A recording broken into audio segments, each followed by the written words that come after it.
घरगुती gas cylinder auto रिक्षात भरून काळा बाजार करणाऱ्या हरिदास गायकवाड याला MPDA कायद्यान्वये स्थानबद्ध करण्यात आलं। सोलापुरातील सलगर वस्ती पोलीस ठाण्याच्या हद्दीतील आरोपी हरिदास शंकर गायकवाड वय 52 राहणार मंजुनाथ नगर लिमयेवाडी सलगर वस्ती सोलापूर हा सन 2023 पासून स्वतः अवैध आर्थिक फायदा मिळवण्यासाठी घरगुती वापराचा LPG गॅस हा इंधन म्हणून ऑटो रिक्षामध्ये भरून गुन्हे करत होता। त्याच्यावर वेळोवेळी गुन्हे दाखल करण्यात आले। गुन्हेगारी कारवायांपासून परावृत्त करण्यासाठी त्याच्यावर सन 2024 मध्ये प्रतिबंधात्मक कारवाई करण्यात आली होती। त्यानंतरही हरिदास गायकवाड याच्या वर्तनात कोणताच बदल झाला नाही।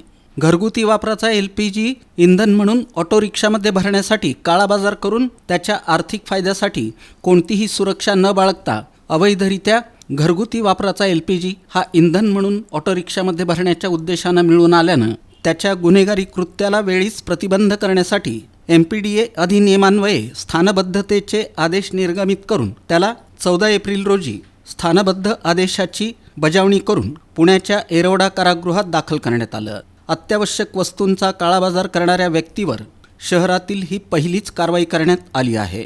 ही कारवाई पोलीस आयुक्त M राजकुमार यांच्या मार्गदर्शनाखाली पोलीस उपायुक्त डॉक्टर दीपाली काळे, पोलीस उपायुक्त विजय कबाडे, सहाय्यक पोलीस आयुक्त राजन माने, सहाय्यक पोलीस आयुक्त यशवंत गवारी, शहर गुन्हे शाखेचे वरिष्ठ पोलीस निरीक्षक सुनील दोरगे, सलगर वस्ती पोलीस ठाण्याचे वरिष्ठ पोलीस निरीक्षक उमाकांत शिंदे, गुन्हे शाखेचे सहाय्यक पोलीस निरीक्षक तुकाराम घाडगे, MPDA पथकातील अंमलदार police head constable Vinayak Sangamwar, police head constable Sudeep Shinde, police constable Vishal Navale यांनी केली।